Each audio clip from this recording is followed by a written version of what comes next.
Our next teller is named Nettie Brown. And Nettie is a chemist. She was, Nettie, can I see your face so that I know where you, oh, you're right there. Thank you, thank you. Nettie got called away. We were going to meet early, and she had to go back to the water department. She's a chemist, manager of the lab there. And our water's okay, Nettie? Okay. They're calling her again. Tell them you're not there. You're not here. Anyway, that's what Nettie does for a living, and she wouldn't let me share her age, but she's, where did you grow up, Nettie? Lakeside in Shreveport. Yeah, that's what I thought. Long-time Shreveporter. And I asked everybody else who was the best hugger in the family, but Nettie was at the water department. So you can answer that if you want to. You can go straight into your story. But we're really glad to have Nettie Brown. Thanks very much.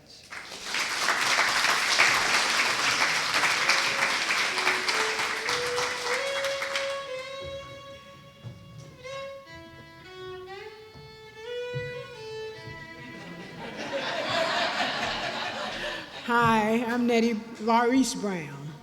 The reason I'm saying Laurie so loudly, my son says, Nettie is a wonderful person, but don't mess with Laurice. They say the same thing at the water department too. So. Anyway, I had to go do a board advisory for a certain area. That's why I was absent and was not able to talk about hugging. Well, we're not huggers in our family. I mean, it's like, I can't even think of anybody that ever hugged. Unless somebody was dead and had a funeral or something, and then we'd have a hug. Okay, I'm going to start off with the word obesity. When I was back in the day, in the 60s, when I was in school, we didn't talk about obesity. We talked about fat. And we had, I can't remember, 2 fat girls at my school, in my class, I suppose, and I was one of them. So I really didn't feel I probably felt like less than, because people do talk about you when you're fat. They did. Now I see fat, tattooed, hanging out, with some little guy hanging on to them, all of them. Why did they wait until now? I could have had All right, to be serious, so since I was so fat, and one of my friends, I'll call her Millie. Millie said, I think she thought she was trying to help me. She said, fat girls don't go to college. So I cried. I mean, I've only cried one other time like that in my life. I know I cried and cried and cried so much that my eyes were they were puffy, I won't say fat, but they were really big, really swollen. And I decided I was not going to go to college because fat girls didn't go to college. So I decided to be a hairdresser. I tried to go get into the class called cosmetology, and it was full. Guess what happened? They put me in chemistry.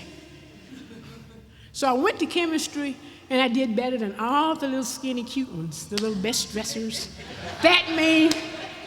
And then after that, or a short time after that, a bunch of us, we had about 400 and something in our class, and about half of us went to take a test for a small scholarship.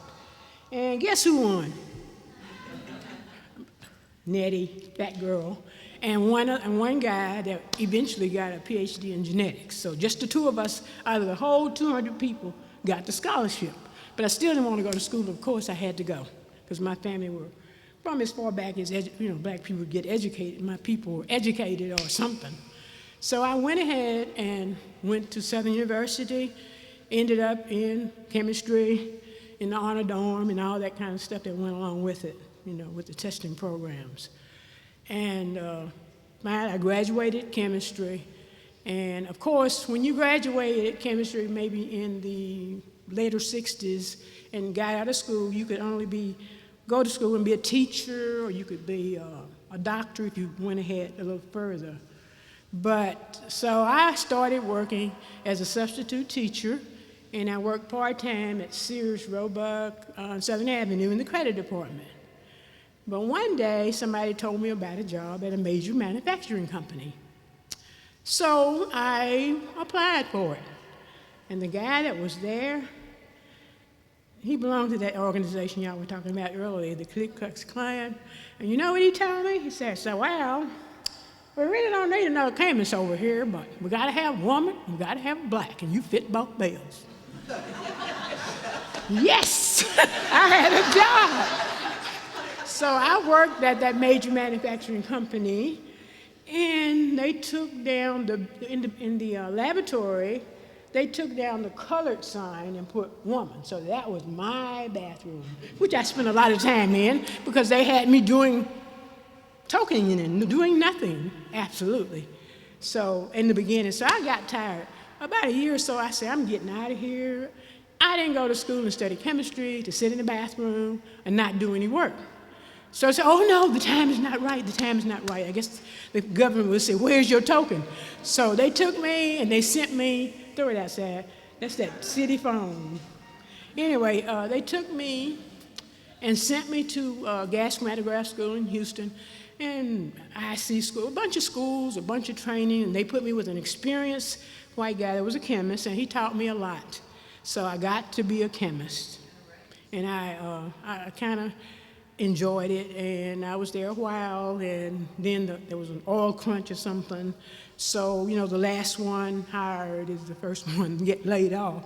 But I do have the justification in my heart that these black men that were there, all the black men that were there, they had told them, look, when they got there, they said, look, this is what they told me. Look, I'm going to tell you something right now. They got some white men out here, some of them are younger than you, and some of them are older than you, but they're all yes, sir, and mister. So that was a sign of the times, okay? But before I left, I had tutored 5. I left 5 in the lab. You know, when I got laid off, they were there. So I thought that was really something to do. So after I got laid off, somewhere along in there, I started working for the city of Shreveport, my city. I was born here, you know, bred and all that. And when I went to the water department, I had to go to as an entry-level job. Well, about a year later, the manager, the supervisor's job came open. So the powers that be, I'm gonna tell you, y'all have to close your ears. It's just, I don't mean any harm either, but this is really what happened. They said, well, the N-words have the wastewater lab. They will never get the water lab, okay? But what happened? With Judy Ferguson and some more people that said, put that job on, they tried to keep it off the board, keep me from getting it, but you know what? God's help, I'll say that because that's my main source. I got it. And since then, for the last 25 years, we've been the only certified microbiology lab in this area, other than we had the state lab certified, but y'all's precious governor got rid of the DHH in Shreveport. So now, you know, we are doing that. We take care of your drinking water. And believe me, we do a bang-up job. But getting back to my friend that told me fat girls didn't go to college. One day I had gone to a training class over at the police academy. And I heard this voice in the back, and I said, that's Millie. You know, but in the meantime, I had taken this gastric bypass, you know, and gone from 457 to about 180. In fact, I looked like I had anorexic. I was anorexic at first, but I picked up a little more weight. So I heard Millie in the back, so I went back and, Millie. That's a fake name, okay. Millie. And she said, oh, B, how are you? She said she had not seen me since I weighed the 400-something pounds, but she said nothing, but she was, this is a joke too, she was so fat her mother had to cut her in 3 or 4 pieces to get her in her dress. I mean, she was really, really bad. I didn't feel good about it, but I just had to make that little joke. But she had gained a lot of weight, and she said nothing about me being so skinny that I looked like I had something. So anyway, oh yeah, I did forget. I knew I was going to forget something, and I shouldn't have known that, and I wouldn't have forgotten it. But when I was at that company, I actually, even though those guys, when I first got there, they were suspicious of me, and they would ask me questions to see if I knew something, and I did know it. Not bragging, but I knew. And they didn't know what I knew because I could use other terms, and they didn't know what I was talking about.